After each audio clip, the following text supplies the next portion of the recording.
नमस्कार, स्वागत है आप सभी का laloram.com में। मैं हूं आपके साथ ज्योति सिंह। 1 फरवरी इसलिए महत्वपूर्ण है क्योंकि इस दिन आता है देश का बजट, जिस पर होती है सभी की नजर, क्योंकि बजट ही बताता है कि कौन सी चीजें सस्ती होंगी, कौन सी चीजें महंगी होंगी, किस वर्ग को ज्यादा फायदा मिलेगा और किसे महंगाई का बोझ थोड़ा ज्यादा सहना पड़ेगा। सवाल ये उठता है कि आखिर ये बजट काम कैसे करता है। तो आपको बता दें कि बजट को लोग जोड़कर देखते हैं फायदे और नुकसान से या फिर बचत से, लेकिन बजट का अपना एक सिद्धांत है जिसे हम जानते हैं 50, 30 और 20 के नाम से। तो क्या आपको पता है ये 50, 30, 20 आखिर है क्या? 50, 30, 20 ये नियम कहता है कि किसी भी व्यक्ति की कर के बाद मिली आर्थिक आय को 3 घटकों में विभाजित किया जाता है। जरूरतों के लिए 50% राशि रखी जाती है, चाहतों के लिए 30% और बचत के लिए 20%। इस वर्गीकरण के साथ व्यक्ति के लिए खर्चों पर नजर रखना और अनावश्यक खर्चों को कम करना आसान हो जाता है। इस नियम का उद्देश्य खर्चों को संतुलित करना और बचत और निवेश पर नजर रखना है। ये चिकित्सा, आपात स्थिति और सेवानिवृत्ति के लिए पैसे बचाने में व्यक्ति की काफी मदद करता है।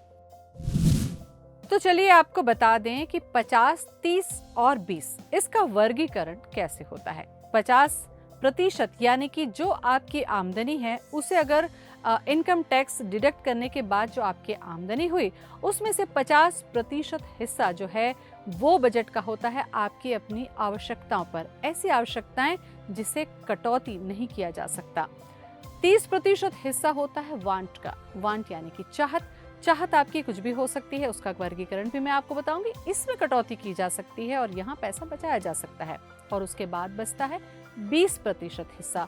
तो हर व्यक्ति अपनी आमदनी का 20% जो हिस्सा रखता है वो सही मायने में कहलाती है बचत, जिसे रखा जाता है इन्वेस्टमेंट के लिहाज से या फिर आपात स्थिति से निपटने के लिए। तो इस वर्गीकरण पर डालते हैं ये नजर।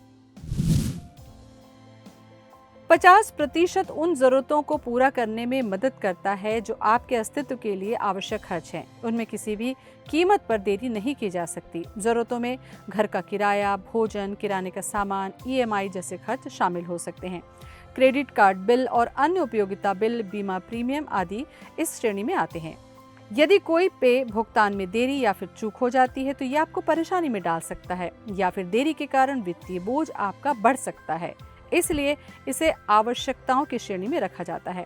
यदि आप अपनी जरूरतों पर 50% से ज्यादा खर्च करते हैं तो आपको या तो अपनी इच्छाओं में कटौती करनी होगी या फिर अपनी जीवन शैली को कम करना होगा।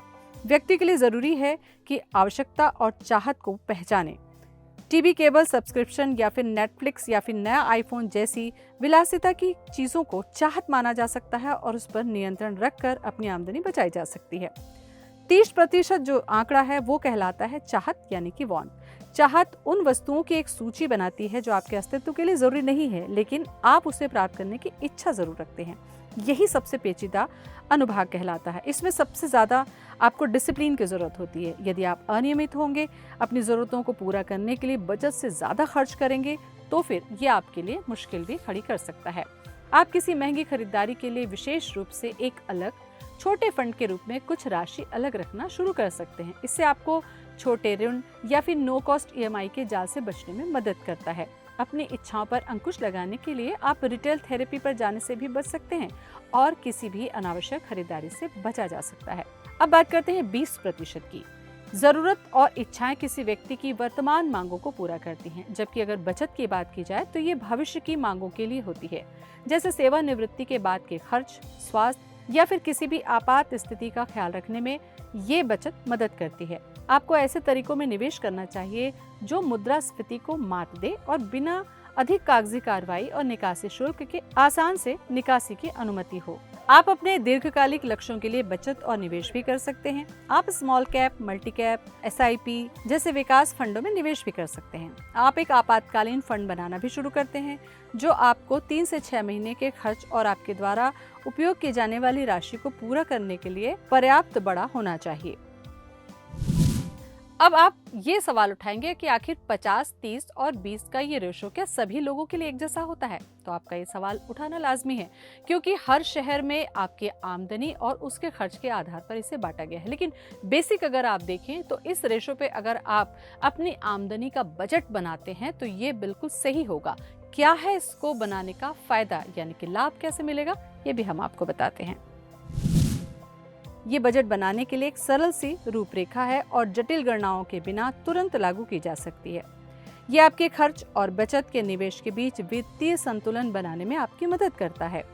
चूंकि इस बजट के लिए आपको अपनी जरूरतों में 50% खर्च करने की आवश्यकता होती है, तो आप अपने खर्चों की योजना बना लेते हैं। अपने कर पश्चात आय का 20% बचाकर आप अपने दीर्घकालीन लक्ष्यों को भी आसानी से हासिल कर सकते हैं।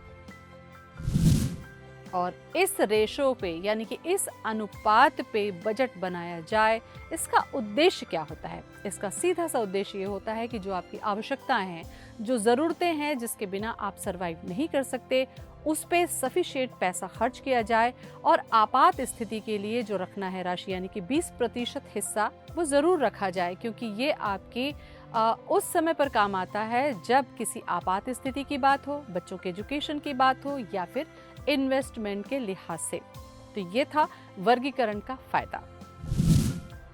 हालांकि आपके पैसे को प्रबंधित करने का कोई एक तरीका नहीं है, लेकिन अगर 50-30-20 नियम को कुशलतापूर्वक प्रबंधित करने की एक आदत विकसित कर ली जाए, तो ये निश्चित है कि आप अपना पैसा लगन से खर्च करेंगे और पैसे के प्रवाह पर नजर रख सकेंगे। इससे आपको आपातकालीन खर्चों और सेवानिवृत्ति के लिए भी धन संकलन करने में मदद करेगा। तो ये बजट बनाना भी इतना आसान नहीं होता। 50% जो आपकी आवश्यकताएं हैं कई बार इतनी भारी पड़ती हैं कि जो 20% बचत का हिस्सा है वो भी इसमें खर्च हो जाता है। तो ज़रूरी है कि इस बजट के मापदंड को ध्यान में रखकर ही बजट बनाया जाए, ताकि आप एक निश्चिंत होकर जीवन जी सकें। कुछ ऐसी ही अहम बातों के लिए देखते रहें laluram.com। मुझे दें इजाज़त। नमस्कार।